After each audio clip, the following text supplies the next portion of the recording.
USMLE Step 1 is changing to pass-fail, and that's the talk of all the medical student message boards. I'm sure what medical students are thinking about is, what does this mean for me? Should I be changing my strategy? The short answer is no. I'm Dr. Christopher Cimino, Vice President and Chief Medical Officer of Kaplan Medical. Now, why do I say so clearly no? There's a couple of reasons. First of all, think about the practical implications of the timeline. If you're planning on being in the match in 2023, then there's a schedule you got to follow to get your test done. And for most U.S. medical students, that means sometime around May of 2021, well before any possible change. So you're going to be studying for a numeric test. Even if we look at students who are going to be graduating in 2024, they haven't arrived yet. They're coming this fall.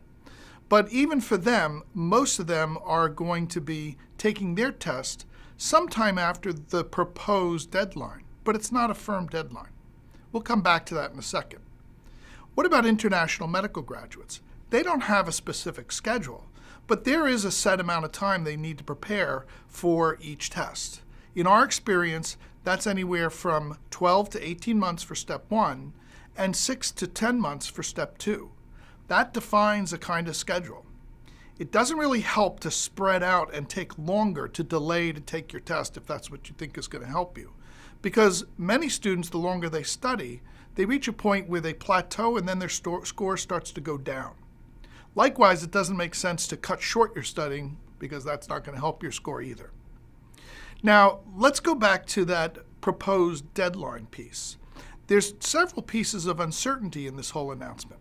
It says not before January of 2022. There is all sorts of things that can happen that could mean that deadline gets pushed back.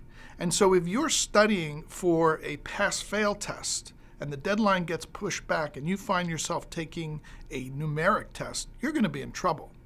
On the other hand, if you're studying for numeric tests and then the time arrives and you find you're taking a pass-fail test, well, you're going to be in good shape. So the strategy is prepare for a numeric test, aim for a high score. If you end up taking a pass-fail test and that's what you wanted, that's great.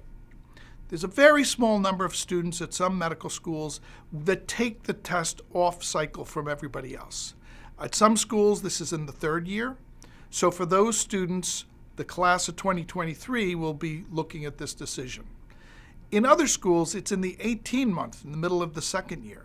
And so some students in the class of 2024 may be taking a numeric test. But again, until we know for sure when this is happening, it doesn't make sense to change your strategy.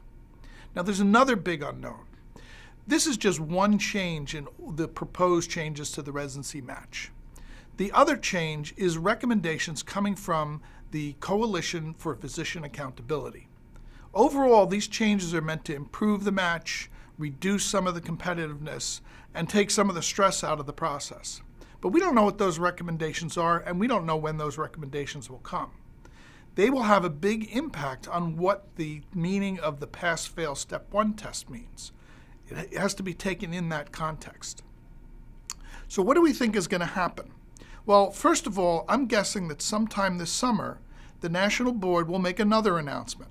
They haven't confirmed even the other two changes, the number of attempts allowed and the requirement to take Step 1 before Step 2 CS. They've only proposed likely dates of change for next year, 2021. So they need to make another announcement to either confirm or delay that. My guess is that the coalition makes their recommendations public, that will help guide what NBME announces in the summer. Then they're likely to make another announcement next February.